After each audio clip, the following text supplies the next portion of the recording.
وہ جلدی بھر جائے، زیادہ ایسا لگے، نظر یہ آئے؟ کیونکہ میں نے اس لیے آپ سے پوچھا تھا، سوال اس لیے آپ سے کیا تھا کہ میڈیا پہ کچھ بھی دکھایا جائے اس پر کوئی نہ کوئی تنقید سوشل میڈیا پر بھی ضرور آ جاتی ہے، اور پھر باریک باریک چیزیں جو ہیں وہ کھول کے نکال کے دکھائی جاتی ہیں کہ دیکھیں جی پیچھے اتنی کرسیاں خالی تھیں، اتنے لوگ تھے، اتنے نہیں تھے۔ تو اس پوائنٹ آف ویو سے آپ کے جو یعنی کہ مخالفین ہیں وہ تو الزام لگاتے ہیں، تو کچھ اسٹریٹجی جو ہے وہ تبدیل ہوئی ہے، بدلتی نظر آئی ہے؟ دیکھیے جو مخالفین ہیں انہوں نے کسی نہ کسی طریقے سے کسی نہ کسی وجہ سے کوئی نہ کوئی وجہ نکالنی ہے بات کرنے کے لیے۔ وہ مخالفین جو ہیں ان کی بھی میرا خیال ہے آنکھیں کھل جانی چاہیے کہ اگر گلی میں اگر مریم نواز صاحبہ کا جلسہ ہوتا ہے تو اتنی رسپانس ہوتی ہے، اور پھر جب زیادہ بڑی جگہ پہ ہو تو اس سے ڈبل ٹرپل رسپانس ہوتی ہے۔ تو جتنا ایریا بڑھتا جائے گا اتنی زیادہ رسپانس ہوتی جائے گی۔ تو ہمیں اگر ہم کسی قسم کے خوفزدہ ہوتے ہیں کہ لوگ نہیں آئیں گے تو پھر تو ہم چھپ چھپا کے جلسے کرتے اور ایسے جلسے کرتے جس سے جو ہے وہ لوگوں کی اسٹرینتھ کا پتہ نہ چلتا۔ یہ تو اب صاف ظاہر ہے، کھلے آسمان کے نیچے آپ نے دیکھا کس قسم کی اسٹرینتھ ہے، کس قسم کے لوگ آئے ہوئے ہیں، کتنے لوگ آئے ہوئے ہیں، یہ تو آپ کاؤنٹ بھی کر سکتے ہیں۔ ٹھیک ہے ماہر صاحب ساتھ ہی رہیے گا، مینار پاکستان کے جلسے سے متعلق بھی جو ہے وہ بات کریں گے۔ عارف چودھری صاحب بھی ہمارے ساتھ موجود ہیں، ماہر قانون ہیں۔ عارف صاحب فرمائیے گا کہ نواز شریف صاحب ظاہر ہے واپس آنے کا ارادہ بھی رکھتے ہیں، آ بھی رہے ہیں، اور آ کر انہوں نے جلسہ بھی کرنا ہے، لیکن اس میں کچھ قانونی پیچیدگیاں بھی ہیں، ان کو ظاہر ہے ضمانت بھی لینی ہوگی، پھر اس کے بعد یہ کہا جا رہا ہے وہ سرنڈر کریں گے۔ اگر پہلے تو یہ کہ اتنا یقین سے کیسے کہا جا سکتا ہے کہ ان کو جو ضمانت ہے وہ مل جائے گی اور وہ آ جائیں گے تو سیدھا مینار پاکستان پہنچ بھی جائیں گے اور اس کے بعد جا کے خود سے سرنڈر کریں گے؟ دیکھیں بہت شکریہ آپ کا۔ یہ ساری باتیں اس لیے کی جا رہی ہیں کہ ایک طے شدہ ایک ایجنڈے کے تحت سارا کچھ ہو رہا ہے اور اسی طرح چیزیں مینج اور مینیور کی جا رہی ہیں، اس لیے انہیں جو کہہ رہے ہیں انہیں کوئی شک نہیں ہے، کیونکہ نواز شریف صاحب جو ہیں ان کا آنا میرے نزدیک تو خوش آئند ہوگا، کوئی بری بات نہیں ہے، بہت اچھی بات ہے۔ بلکہ پاکستان کے تمام سیاستدان جو ہیں انہیں اجازت ہونی چاہیے کہ وہ کھل کر لوگوں کے سامنے جائیں اور پاکستان میں ایک ایسا الیکشن ہو جس سے کسی کو کوئی شک و شبہ نہ رہے، جو کہ اس وقت پاکستان کی حالت جو ہے وہ اس حد تک میں سمجھتا ہوں خراب ہوتی جا رہی ہے کہ دنیا میں خاص طور پر یہ جو کینیڈین پارلیمنٹ میں آیا ہے ریکوزیشن پیٹیشن آئی ہے، اور وہ پیٹیشن جو ہے وہ وہاں سے جب ریزالو ہو جائے گی چند دنوں بعد تو پاکستان کو بہت زیادہ مشکلات ہوگی، اور پاکستان کی یہ مشکلات دن بدن بڑھتی جا رہی ہیں، اور اس میں بنیادی وجہ یہ ہے کہ ہمارے ہاں جو کچھ کیا جا رہا ہے پی ٹی آئی کے کارکنوں کے ساتھ اور پی ٹی آئی کے سربراہ کے ساتھ، کہ اس کا نام تک نہیں دے سکتے، اور ہر جگہ ان کے ساتھ جاتی ہو رہی ہے، وہ پابند سلاسل ہیں، اور ایک شخص کے اور ایک پارٹی کے ہاتھ پیر باندھ کے ایک لیڈر کو لایا جا رہا ہے۔ تو میں یہ سمجھتا ہوں کہ قانون کا خون نہیں ہونا چاہیے، یعنی آئیں اور آ کر عدالتوں کے سامنے پیش ہو، جس طرح کا بھی عدالتی نظام ہے۔ ویسے تو مجھے اس میں بھی کوئی شک نظر نہیں آ رہا، جس طرح کی صورتحال اس وقت ہم نے پرویز الہی کے کیس میں دیکھی ہے سپریم کورٹ میں، کہ ایک مخصوص قسم کا ایجنڈا ہے اور مخصوص قسم کے ججز جو مخصوص انداز میں چیزوں کو ٹریٹ کر رہے ہیں، اور وہ چیزیں پریڈکٹیبل ہیں، کوئی اور بینچز بھی جو بن رہے ہیں وہ بالکل اسی طرح طے شدہ طریقہ کار کے مطابق بن رہے ہیں، اور اس کے ریزلٹس جو ہیں یہی وہ الزام عارف چودھری صاحب پہلے بھی لگتا تھا، لوگ جو تھے وہ مختلف تھے، اور الزام لگانے والے جو ہیں وہ مختلف ہوتے تھے، وہ یہ کہتے تھے کہ جی ایک طرح کے بینچز بن رہے ہیں اور ہم خیال لوگ جو ہیں وہ اس بینچز میں بیٹھے نظر آ رہے ہیں، اور اس کا نتیجہ یہ نکلتا ہے کہ جی فیصلے بھی لوگوں کو پہلے سے پتہ ہوتے ہیں، آپ پان والے کے پاس چلے جائیں گے وہ آپ کو بتا دے گا کہ کیا فیصلہ آنے والا ہے۔ تو یہ تو پہلے بھی الزام لگ رہے تھے۔ میں سمجھتا ہوں کہ یہی بات تو خطرناک ہے میرے لیے۔ مجھے تو اس سے کوئی فرق نہیں پڑتا کہ میں کسی خاص سیاسی پارٹی کا ایجنڈا میرے پاس نہیں ہے، میں تو یہ سمجھتا ہوں کہ جو پہلے ہو رہا تھا اس طرح کے بینچز اور ان کے بارے میں پریڈکشن جو تھی اس طرح ہو جانا، پہلے لوگوں کو پتا ہونا، یہ بھی کوئی اچھی بات نہیں تھی، اور نہ ہی اب یہ اچھی بات ہے۔ اس میں سب سے امپورٹنٹ بات یہ ہے، وہ یہ ہے کہ رول آف لا کو اگر آپ امپلیمنٹ ہوتا ہوا دکھا نہیں سکتے دنیا کو، تو پھر اس کے بعد دنیا سے آپ توقع نہیں کر سکتے کہ وہ آپ کے ساتھ وہ سلوک کرے جو وہ بھارت کے ساتھ کر رہی ہے، آپ کے مخالفین کے ساتھ کر رہی ہے۔ تو اس لیے میں یہ سمجھتا ہوں کہ اگر ایسا کیا گیا، کیونکہ اس میں معاملہ بڑا کلیئر ہے کہ نواز شریف صاحب جو ہے وہ سزا یافتہ بھی ہیں، اور وہ وہاں ایک پیپر جو ہے وہ سائن کر کے ان کے بھائی صاحب دیکھنے دیا، اور اس کی بنیاد پر وہ گئے ہیں، اور انہوں نے بیماری کا کہا تھا، اور 4 سال وہ وہاں رہے۔ اگر وہ جسٹیفائی نہیں کر سکتے اور وہاں رول آف لا جو ہے وہ عمل میں نہیں آتا اور عدالتیں ان کو غیر معمولی طور پر بیل بھی دے دیتی ہیں، اور کیونکہ سزا یافتہ شخص جو ہے اور خاص طور پر جب وہ مفرور ہو جاتا ہے تو اس کے بعد تو عام نارمل جو یعنی سہولتیں ہوتی ہیں قانون کی ایک انوسنٹ شخص کے لیے وہ ختم ہو جاتی ہیں، بنیادی انسانی حقوق بھی ان کے کافی حد تک جو ہے وہ سلب ہو جاتے ہیں کیونکہ وہ مفرور ہوتے ہیں۔ تو اگر ان کے ساتھ ایک ڈسکریمنیٹری سلوک کیا گیا اور انہیں بڑا ڈسٹنکٹیولی یعنی انہیں مطلب اس طرح کیا گیا جس طرح دوسرے لوگوں کو نہیں کیا جاتا، تو اس سے جو نقصان ہوگا جو ابھی تک ہوا جو آپ نے بات کی وہ بہت درست بات ہے۔ اس سے ہماری عدلیہ، ہمارا عدالتی نظام اور ہماری اسٹیبلشمنٹ جو جس پہ یہ الزام لگتا ہے کہ عدلیہ ان کی مرضی سے چل رہی ہے، یہ وہ چیزیں ہیں جس کی وجہ سے پاکستان جو ہے وہ ایک بالکل ٹھیک ہے سر، اب آپ کا پوائنٹ آ گیا، لیکن بہرحال میں اسی بات پہ قائم ہوں کہ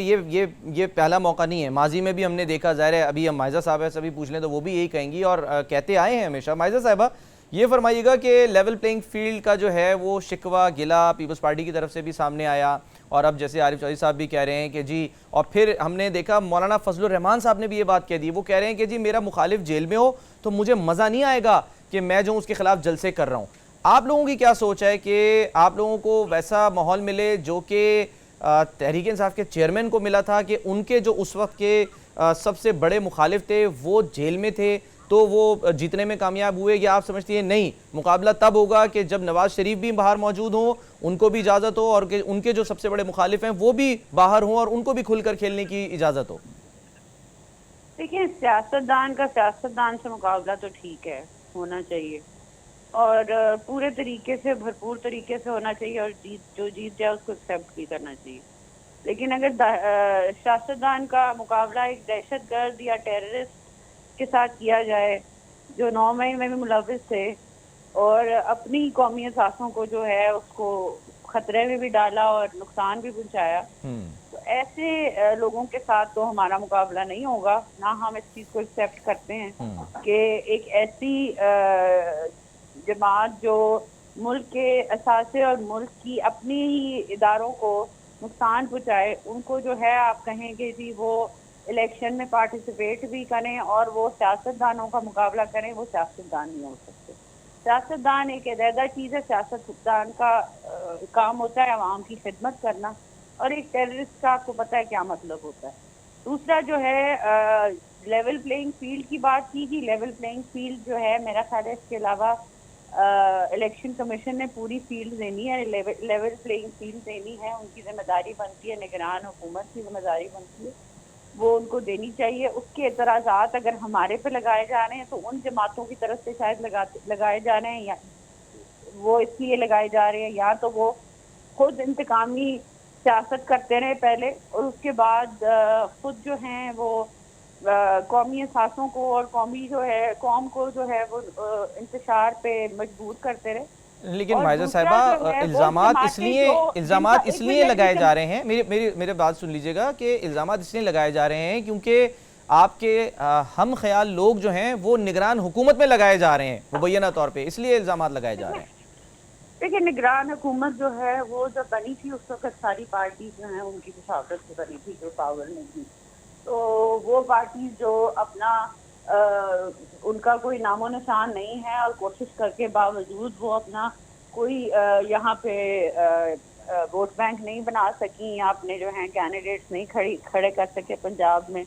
وہ تو چیز چلا سکتے ہیں، تو ان کا شاید وہ چیز چلانا لوگوں کے سامنے آ جائے، سمجھ بھی آ جائے۔ تو جو پارٹیز اگر اور جو پی ایم ایل این نے تو کبھی نہیں کہا لیول پلینگ فیلڈ نہیں ملی،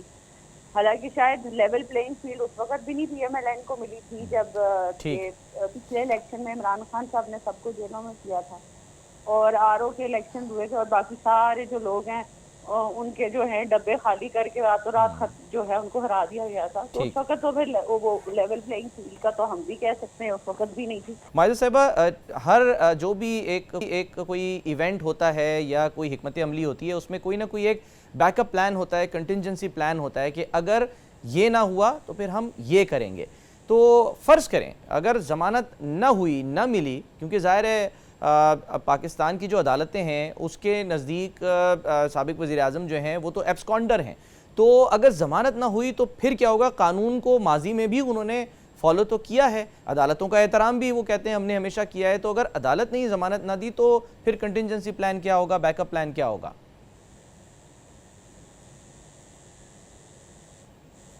مائزہ صاحبہ بسم اللہ الرحمن، دیکھیں جی، ایک پاپولر لیڈر رہے ہیں، ایک منتخب لیڈر رہے ہیں میاں نواز شریف صاحب. تو یہ چیز کہنا کہ جو ہے وہ اگر عدالتیں جو ہیں ان کا آپ نے جس طرح کہا کہ پوری طرح رسپیکٹ کی گئی، پورا ان کا جو ہے وہ ان کو 300 پیشیوں پہ میاں نواز شریف صاحب جاتے رہے، عدالتوں کے حکم پہ جو ہے انہوں نے ہر سزا بھی کاٹی، چاہے وہ عدالتیں شاید کمپرومائز تھیں ایٹ دا ٹائم. تو ابھی تک کمپرومائز نہیں، ریسنٹلی دیکھا جائے تو میں یہ سمجھتی ہوں کہ اگر میاں نواز شریف صاحب کو وہ رول آف لا مانتے رہیں اور اس کی رسپیکٹ بھی کرتے رہے، کنٹینجنسی پلان ہمارا عمران خان جیسا تو نہیں ہو سکتا کہ ہم کہیں گے لوگوں کو کہ سیاست جو ہے میری سیاست کے لیے 4 لاشیں گرا دیں. ایسے کام تو میاں نواز شریف صاحب نے کبھی بھی نہیں کیے اور نہ کسی کو کہا ہے. تو جو بھی محب وطن پاکستانی ہے، جو بھی محب وطن وزیر اعظم ہے، وہ جو ہے وہ پھر ہر چیز اپنے اوپر لیتا ہے. تو اس طرح ہی جو ہے ان لوگوں کے کنٹینجنسی پلانس نہیں ہوتے جو لوگ جو ہیں وہ اپنے ملک کی خاطر آتے ہیں. اب آپ کے خیال میں عدالتیں جو ہیں وہ کمپرومائز نہیں ہیں، آپ یہ کہہ رہی ہیں؟ دیکھیں میں یہ ابھی کچھ نہیں کہہ سکتی، لیکن میں یہ کہہ سکتی ہوں کہ ابھی ریسنٹلی تک جو ہے آپ کے پاس عدالتی فیصلوں کا بھی پتہ تھا کہ کیا آنے، کس طرح کے آنے اور کیوں آنے، یہ سب کچھ آپ کے سامنے تھا. تو ابھی کہا نہیں جا سکتا، لیکن it's too early in the day، but جو ابھی تک لگ رہا ہے، مجھے لگ رہا ہے کہ عدالتیں جو ہیں وہ ایک بہتر کارکردگی اور ٹرانسپیرنٹ طریقے سے کام کر رہی ہیں. تو یہی مائزہ صاحبہ وجہ تھی کہ جو 16 ماہ کی حکومت تھی نواز شریف صاحب کے چھوٹے بھائی کی، اس حکومت میں وہ ارادہ نہ کر سکے، وہ واپس ہی نہ آ سکے، ان کو کوئی گارنٹی نہیں مل رہی تھی یا کوئی ان کو امید نہیں تھی عدالتوں سے کہ وہ واپس آئیں گے تو ان کے ساتھ انصاف ہوگا، یہی وجہ تھی؟ نہیں دیکھیں، وزیر اعظم جس کا بھائی ہو نا، اس کو کوئی ڈاؤٹ نہیں ہوتا کہ وزیر اعظم ہونا اور پریزیڈنٹ ہونا ڈفرینٹ بات ہوتی ہے. پریزیڈنٹ کے پاس تو کوئی پاور نہیں تھی، پھر بھی الوی صاحب کو یہ صحیح عجیب تماشے دکھاتے رہے. لیکن وزیر اعظم جب تھے